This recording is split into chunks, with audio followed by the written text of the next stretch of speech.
Un buen día coincidí en el metro de Madrid con el pintor y escultor Antonio López. Después de presentarme, le hice una pregunta. Señor López, ¿qué es la realidad? Él no tardó ni un segundo en responderme. Lo que estamos viendo ahora mismo. Por eso, por esta realidad, los pintores de cualquier época de la historia del arte siempre han reflejado el dolor en sus pinturas. Juan Quintana Cabanillas, director de la Fundación Grünenthal. ¿Qué es el dolor? El dolor es una enfermedad reconocida por la Organización Mundial de la Salud, el dolor crónico. Se llama también enfermedad silenciosa porque es verdad que no es fácil trasladar lo que es el dolor y muchas personas incluso se avergüenzan en un momento determinado, sobre todo cuando es crónico, de contar su vivencia, ¿no? El dolor crónico afecta al 26% de la población española y no solo tiene impacto en las personas que lo padecen y en sus cuidadores, también tiene un impacto directo en la economía de la sociedad. Hay datos ya calculados que establecen que la gestión del dolor crónico de manera directa por el sistema de salud es el 2,5% del Producto Interior Bruto en España, el 3% a nivel mundial. Es un problema realmente serio, no solo para la sociedad, para las personas y sus familiares, y por eso es importante también crear conciencia de lo que es el dolor crónico para poder así mejorar su abordaje. ¿Y por qué la Fundación Grünenthal y el Museo Nacional Thyssen-Bornemisza han diseñado este recorrido con 13 obras pictóricas de gran calado histórico? Bueno, aquí hemos juntado dos intereses. Uno, lógicamente, es el mundo del arte y otro es la necesidad de crear conciencia en la sociedad sobre lo que es el dolor crónico, que es uno de los objetivos prioritarios de la Fundación. Y un canal, evidentemente, muy sensible, que recibe muy bien la sociedad, es precisamente el arte, estas intangibles. ¿Qué sucede? Que al final el arte no es solo pintura. Nosotros hemos puesto en marcha un proyecto que se llama Arte Dolor, donde arrancamos precisamente aquí con este acuerdo con el Bornemisza y esta exposición. Y lo que queremos es, a lo largo de los años, primero pintura, luego literatura, luego escultura y otras muchas ramas del arte, ayudar a que se genere conciencia sobre lo que es el dolor crónico, que la gente entienda a través de un canal que no es médico ni clínico, que el dolor crónico representa un gran problema en la sociedad y que lo ha representado a lo largo de la historia. Y en este caso la pintura, que refleja cómo ha sido percibido el dolor crónico a lo largo de la historia, no solo por las imágenes que trasladan las obras de arte, también por las propias vivencias de los autores, que han sufrido muchos de ellos dolor crónico, o de las personas que ahí están representadas, que han ejercido funciones importantes a la hora de abordar el dolor crónico, enfermeros, enfermeras, que a veces han sido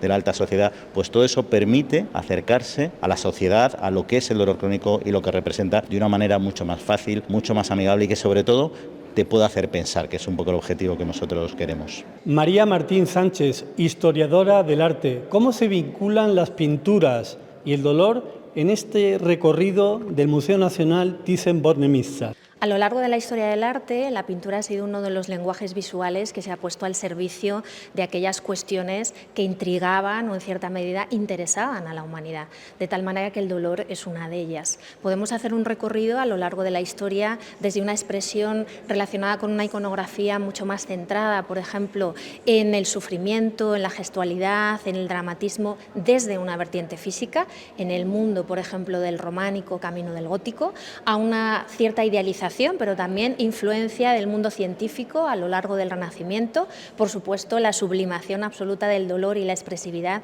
en el barroco, hasta que llegamos a cultura del siglo XX, donde irrumpen desde las teorías de psicoanálisis de Freud, Lacan. La subjetividad es fundamental. Los artistas no solo van a representar el mundo y aquello que les interesa desde una mirada hacia el exterior, sino desde una vivencia personal, desde todo aquello que les afecta a nivel interior, y por lo tanto hay una perspectiva del dolor mucho más fundamentada en esa parte de lo sensible, de la emoción, que en un dolor estrictamente físico. María Martín nos va a contar las claves del dolor con 13 obras históricas. La Virgen con Niño entronizados, acompañados de Santo Domingo de Guzmán, San Martín de Tours y dos ángeles, es una obra ejecutada por el maestro de la Magdalena en torno al siglo XIII, 1290, y es una de las obras más antiguas de la colección. Una pintura que nos sirve un poco como pretexto para hablar de la vertiente emocional del dolor. La Real Academia de la Lengua describe el dolor como un sentimiento físico molesto, generado por un tipo de causa externa y también como congoja o pena. Por lo tanto, en una época de la Europa, desde el siglo XIII hasta un siglo aproximadamente XIV, en la que todo tipo de analgesia, medicamento, era visto como un recurso de evasión, donde el modelo a seguir para transitar por el dolor era Cristo, el rezo y la contemplación ante este tipo de obras era fundamental, era prácticamente medicina, lo cual conecta con nuestra cultura actual. Pensemos que a día de hoy en las unidades del dolor, tanto en el estudio como la inferencia en torno al dolor en pacientes sobre todo de tipo crónico, se valora muchísimo la respuesta cognitiva y la relación emocional que se tiene con esa experiencia personal. Es fundamental destacar que la Virgen aparece como redentora, mostrándonos a Cristo como modelo, siendo también quien ampara y protege en situaciones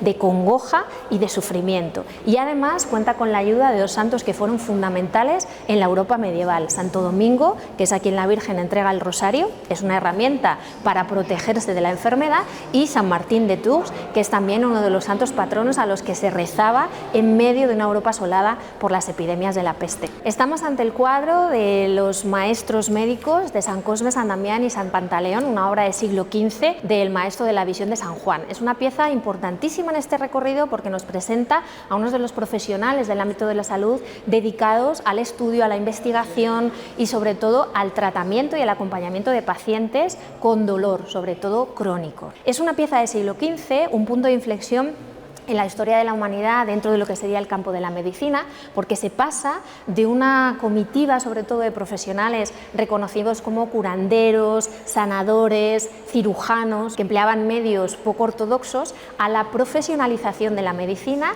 a una formación universitaria y sobre todo a un paso de una medicina pretécnica hacia una medicina técnica que desemboca en esa ciencia tal y como la conocemos a día de hoy. Se les reconoce porque portan una serie de herramientas fundamentales para poder desarrollar su oficio.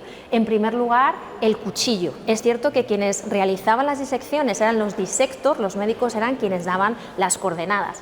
Todo tipo de botes, afeites para aportar diferentes sustancias, entre ellas analgésicos. Y también, por supuesto, libros. El valor de la documentación era determinante en la formación de estos profesionales. A partir del siglo XV comienza un desarrollo de la medicina que dará lugar después a este ámbito, esta ciencia tal y como la conocemos a día de hoy, con todo tipo de soluciones y tratamientos para hacer más llevadero el sufrimiento y el dolor por parte de distintos pacientes. La pieza de la crucifixión de Gerard David, pintada en el año 1475, es una de las obras en las que podemos sobre todo rastrear esa presencia de un dolor expresado desde lo emocional y desde la gestualidad. Es importante saber que él es un pintor de origen norteño y por lo tanto el impacto que tuvo la devotio moderna después de todas las epidemias de peste. Se busca una religión que no fuera castigadora, basada en el juicio final, sino mucho más protectora, más benevolente, y esto va a dar un papel fundamental a la figura de la Virgen María. La crucifixión es uno de los grandes momentos relacionados con el dolor, donde se nos trata de mostrar a Cristo como un modelo, como un camino. En cierta medida, teorías que a día de hoy están un poco apartadas o obsoletas, más que nada porque no se trata de transitar por el dolor como si fuera un destino, como si fuera una prueba, sino que realmente hay que saber gestionar y tener una serie de herramientas y estar acompañado por todo el ámbito de la medicina. Pero en esta pintura, donde el patetismo aflora, contemplamos en primer lugar la imagen de un Cristo que sin embargo no expresa sufrimiento. Vemos sobre todo más la tensión en el cuerpo, un poco en el rostro, pero pesa mucho más la idealización. En segundo lugar tenemos a la figura de la Virgen María. Ella es quien siente ese dolor de una forma casi externa y nos permite entender también el papel que en situaciones de enfermedad cobran no solo los pacientes, las personas que atraviesan por ese sufrimiento, sino también los familiares, amistades, el círculo más allegado. Necesitan también de un soporte y una intervención, a veces de ayuda o apoyo. Por supuesto, la figura de San Juan y de la Magdalena, un tipo de dolor mucho más introspectivo. Hay lágrimas, hay sufrimiento, hay expresión, pero más contenida. Y todo lo contrario, la presencia de las Marías, que se basan sobre todo en las antiguas plañideras, donde ahí sí se consentía esa expresividad emocional absoluta, rasgarse las vestiduras, tirarse de los cabellos. Esto es interesante porque en la cultura actual seguimos teniendo una relación muy particular con el dolor. En función de nuestros orígenes, en función de nuestra propia cultura, expresamos de una manera u otra. Y son aspectos que la medicina está teniendo en cuenta.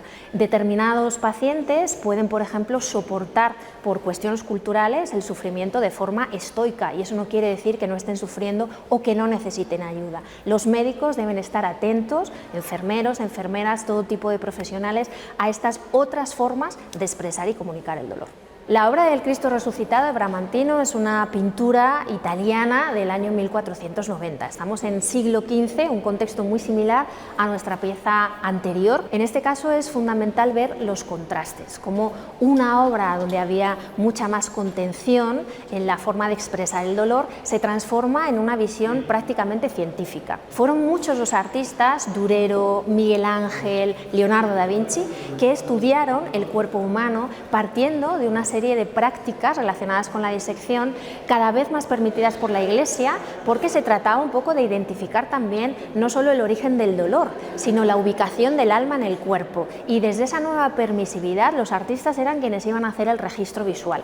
Esto es determinante cuando contemplamos ese Cristo resucitado no como un Cristo triunfal, a la manera en la que le habían representado artistas, por ejemplo, como Rafael, sino un Cristo mucho más humano, mucho más cercano, mucho más físico. El estudio anatómico es absolutamente espectacular.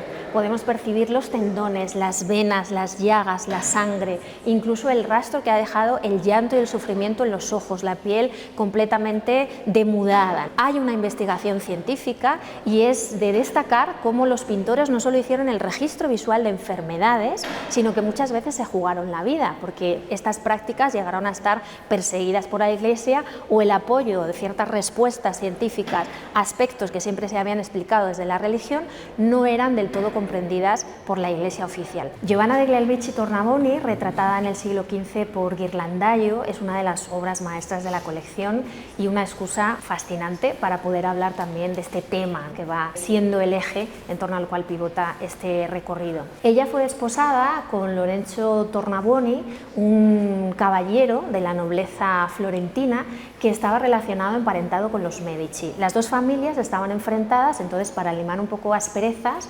se creó este pacto matrimonial.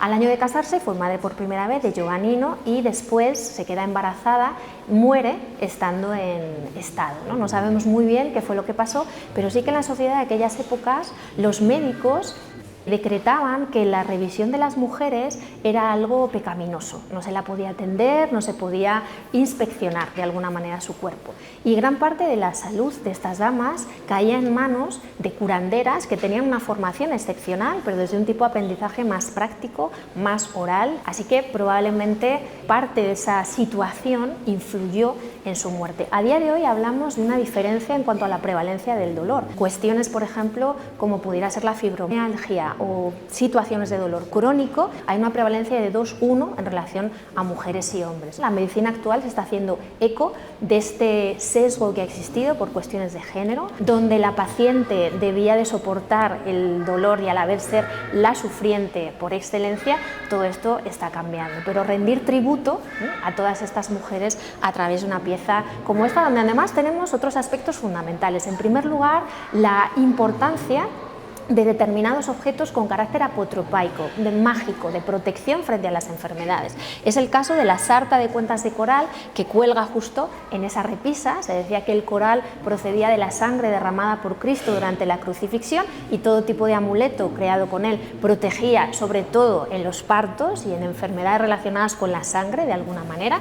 Otro objeto es el misal, el libro de oración, que vemos las páginas están abiertas, aunque era un retrato póstumo, ella ya había fallecido, fue una mujer devota y la religión da ese amparo emocional, igual que también se lo dio el propio cuadro a su esposo cuando Lorenzo Tornabuoni se queda viudo. Sabemos que lo conservó en la cámara nupcial durante muchísimo tiempo, incluso después de haberse desposado en segundas nupcias. La pintura es ese elemento que permite no solo recordar, sino también ser utilizado para transitar por el dolor a través, en este caso, de la memoria de su amada esposa. Este retrato del emperador emperador Carlos V, ejecutado por Lucas Cranach en torno a la década también de los 30 de 1500, concretamente 1533, nos presenta a uno de los más conocidos pacientes a lo largo de la historia. Carlos V padeció todo tipo de enfermedades, o por lo menos sufrimiento extremo a partir de una serie de dolencias. Sabemos que fue paciente de gota, lo que en ese momento se denominaba podagra,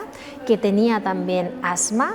Otra de las circunstancias médicas que se mencionan en las crónicas es que por su marcado prognatismo tenía ciertas dificultades a la hora de masticar alimentos, le impedía también hablar con claridad, de hecho llega a pedir comer a solas, pero sobre todo en este caso la gota o podagra es, yo creo, el centro al que se presta atención en este recorrido. Fueron muchos los diplomáticos venecianos, algunos incluso de los secretarios que trabajan para el emperador, quienes mencionan, como decía, esta particularidad.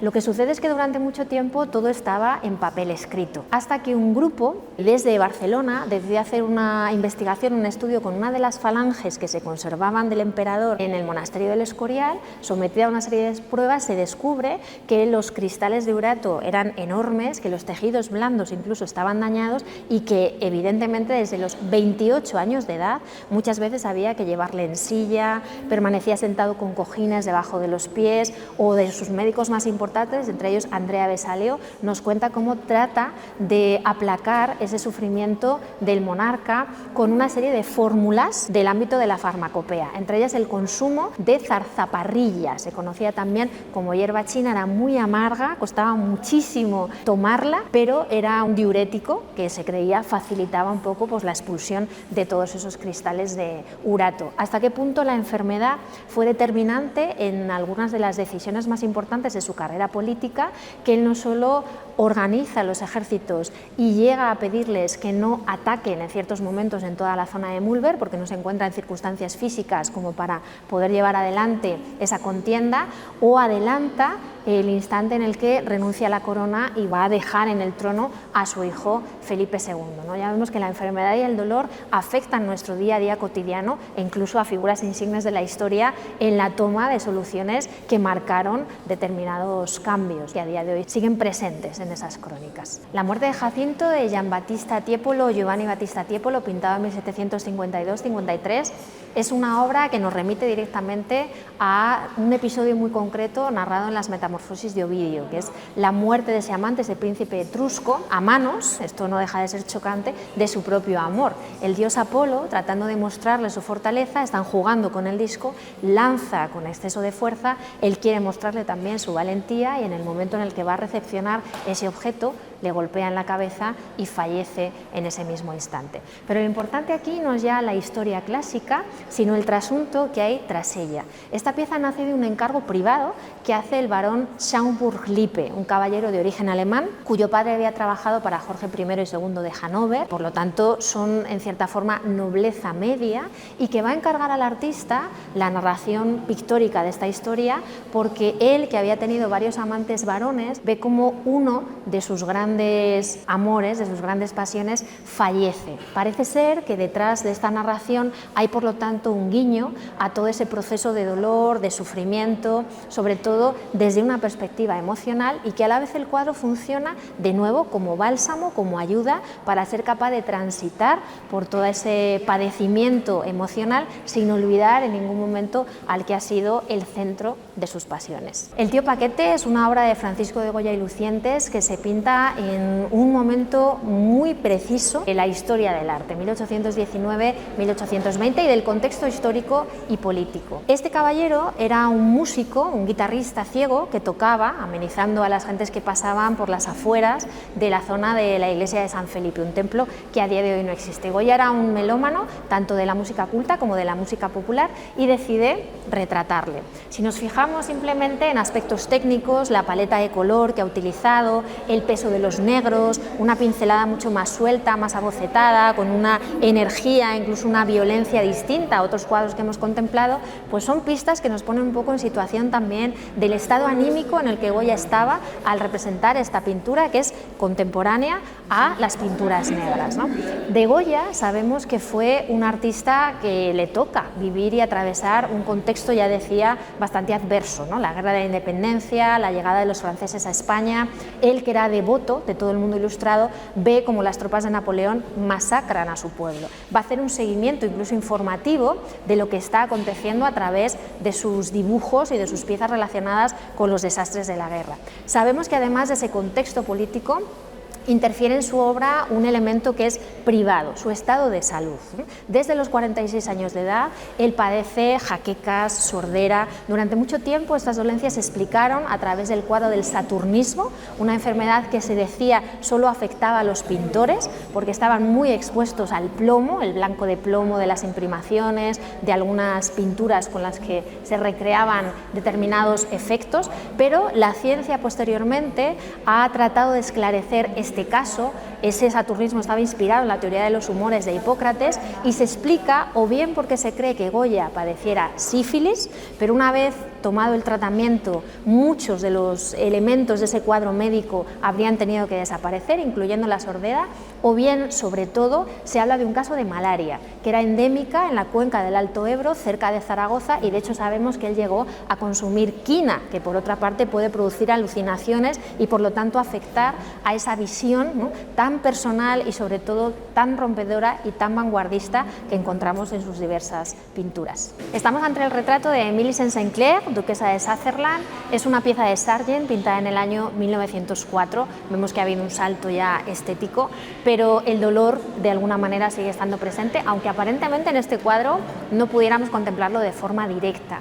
Esa dama, icono de la elegancia, uno de los miembros de la alta sociedad británica de principios de siglo, fue una de las enfermeras pioneras en el ámbito de esa profesión que también es, igual que los médicos y las médicos, fundamental en el seguimiento y tratamiento de los pacientes con dolor crónico.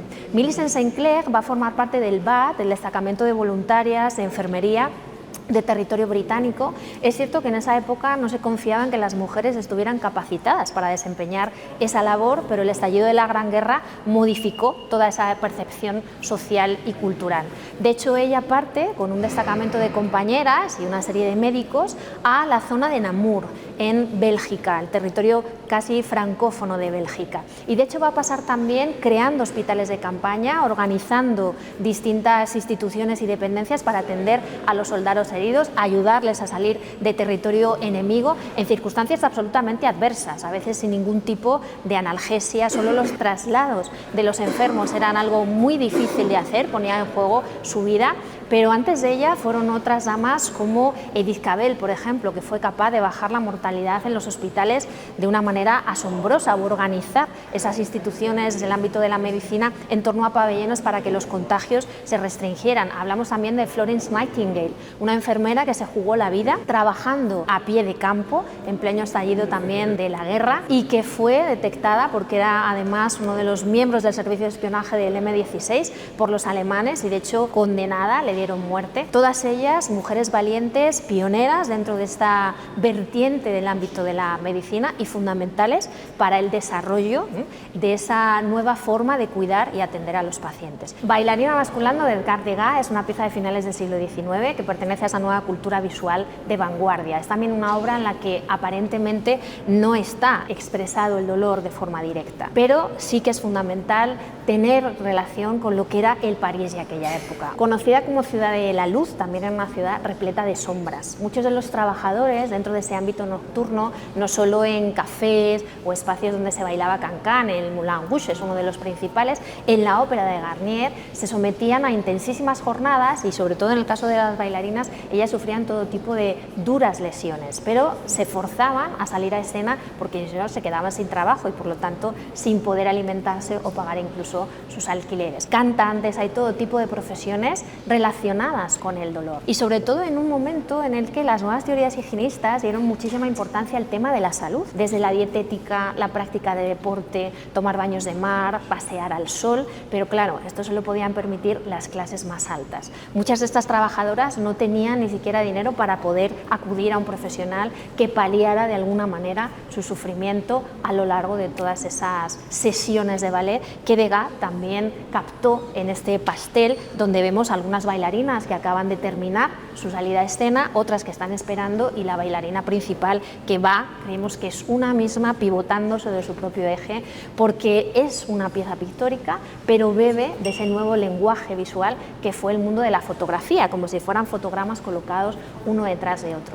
Decir también como apunte que el dolor está presente en el propio autor, los pintores, todos los oficios, porque te fuerzas a una serie de posturas, a una serie de acciones muy reiteradas en el tiempo que acaban haciendo mella en la salud. Él también tuvo problemas, en este caso, visuales. Padecía una retinopatía congénita que iba dejándole poco a poco ciego, y esa fue la causa por la que empieza a abandonar el uso del óleo y comienza a trabajar con el pastel. Toda esa captación directa y mucho más rápida de ese dinamismo que se movía ante sus ojos. Calle con Buscona de rojo es una obra de Kirchner que se crea entre 1914 y 1925, es decir, coincidiendo con el estallido de la Gran Guerra o la Primera Guerra Mundial. El impacto que el conflicto bélico tuvo en todas las capas del tejido social, cultural, político, económico fue tremendo, y por supuesto afecta también a los artistas. Hay quienes van a optar por una evasión, hay quienes van a optar por una intención de alguna manera utópica, generar a través del arte nuevas redes de contacto en torno a los individuos de distintas sociedades, ¿no? En un momento en el que todo, ya digo, estaba afectado por el conflicto. Y hay una tercera opción, que es la que escoge Kirchner, que es prácticamente vomitar el dolor, el sufrimiento, utilizar el arte como catarsis. Él, que había sido llamado a filas y que después es rechazado por el propio ejército, sumido en una profunda depresión, viviendo en Berlín, captura esta pieza que parte de una serie de bocetos iniciales, tratando un poco de transmitir la sensación de asfixia, desasosiego que campaba a sus anchas en distintas ciudades europeas, sobre todo en relación al individuo. Se creía que la guerra había acabado con las palabras, y cuando ya no se podía tirar del lenguaje verbal, el lenguaje plástico era una de las formas de canalizar, expresar, denunciar toda esa situación. Vemos una figura anónima de una mujer que es una prostituta, vemos cómo cruzan las calles todo tipo de individuos, muchos de ellos posibles clientes, la sordidez se palpa, y sobre todo es una representación del dolor desde un sentido más emocional, tanto de los personajes, la propia tensión que guardan en las líneas cortantes, angulosas, un colorido muy saturado, muy chirriante, excesivamente expresivo, como la del propio artista, que está plasmando esa ciudad como reflejo en cierto sentido del mundo, incluso una visión de la ciudad asociada a la enfermedad, la ciudad como cáncer, la ciudad como dolor y sufrimiento. Composición número 1, Rojo y Azul, es una obra de Piet Mondrian que se pinta en torno a la década de los años 30, 1931 para ser más exactas. Y es una pieza que, igual que hemos señalado en otras obras de la colección, aparentemente no tiene relación con el dolor. Mondrian forma parte del movimiento Die Stil, el neoplasticismo, fundado en 1917 en Holanda, al que van a pertenecer otros artistas como por ejemplo Theo van Doesburg. En una Europa sacudida por las guerras, decíamos que hay distintas respuestas por parte de los pintores, y hubo un colectivo de autores que tratan de generar un lenguaje universal que sea comprendido por cualquier persona de la sociedad europea de ese momento, pero sobre todo que una a las personas en lugar de separarlas. Para ello es necesario un código visual que sea fácilmente comprensible, accesible a todo tipo de público. Desde la influencia de la pintura rusa, las vanguardias rusas, Malevich, hablamos también de Tatrin, sobre todo desde una vertiente más utópica. Ellos creen que basando sus pinturas en las geometrías, las formas geométricas básicas, en los colores primarios más el blanco y el negro, se va a crear ese lenguaje, como decía, unitario y facilitador, canalizador de una Europa que pueda vivir en paz y donde exista esperanza. Lo cierto es que por un lado iban las palabras y por otro las realidades. El movimiento del neoplasticismo, lejos de ser universal, descartó a algunas de las personas que querían colaborar con ellos. Vemos también que su propia pauta, todo centrado en el orden, la proporción, la serenidad, es todo lo contrario. Los ejes centrales nunca están apoyados justo donde tocaría, siempre desplazado un poquito hacia la izquierda.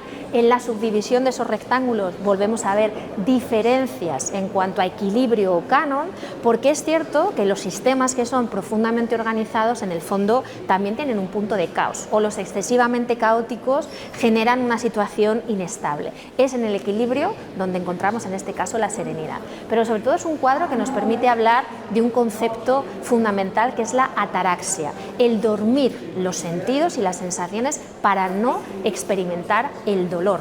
En el mundo del deporte de alto nivel esto es más que conocido. Hablamos de medicamentos incluso ataráxicos, pero vivimos en una sociedad en la que se nos enseña que si se padece dolor crónico, se está pasando por un proceso de sufrimiento o de enfermedad, hay que tratar de demostrar valentía, no comunicarlo hacia afuera, no buscar ayuda, aguantar en cierta medida de forma estoica. Es un poco ese matiz que un artista como Mondrian puede reflejar, aunque sea en un segundo plano, de forma oculta, dentro de su pintura. De hecho, es un autor que sufrió muchísimo. Él termina viéndose casi como los artistas etiquetados de degenerados por el nacionalsocialismo alemán, teniendo que huir hacia Estados Unidos y abandonando una vida completa en el viejo continente. El retrato del barón Hans-Heinrich Thyssen-Bornemisza es una obra de Lucian Freud que se pinta en el año 1981-82. Es una pieza que nos permite en primer lugar recordar a uno de esos eslabones de la cadena familiar del árbol genealógico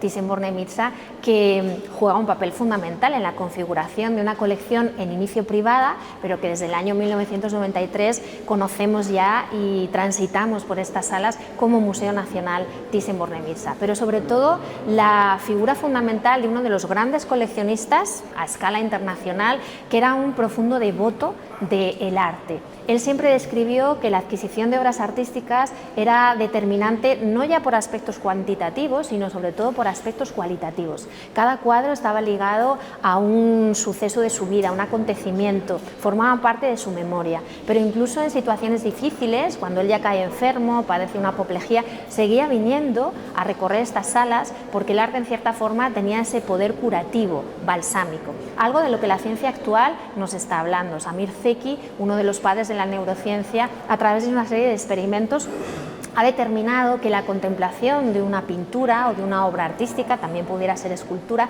activa en nuestro cerebro una serie de resortes que influyen en la generación de endorfinas y nos colocan en un estado anímico similar al que pudiéramos sentir, por ejemplo, en un momento de enamoramiento. El dolor crónico físico y mental es una realidad diaria para millones de personas. Por eso es muy importante venir a los museos como el Nacional Thyssen-Bornemisza de Madrid para contemplar y admirar las obras de arte y vivir al menos una paz interior.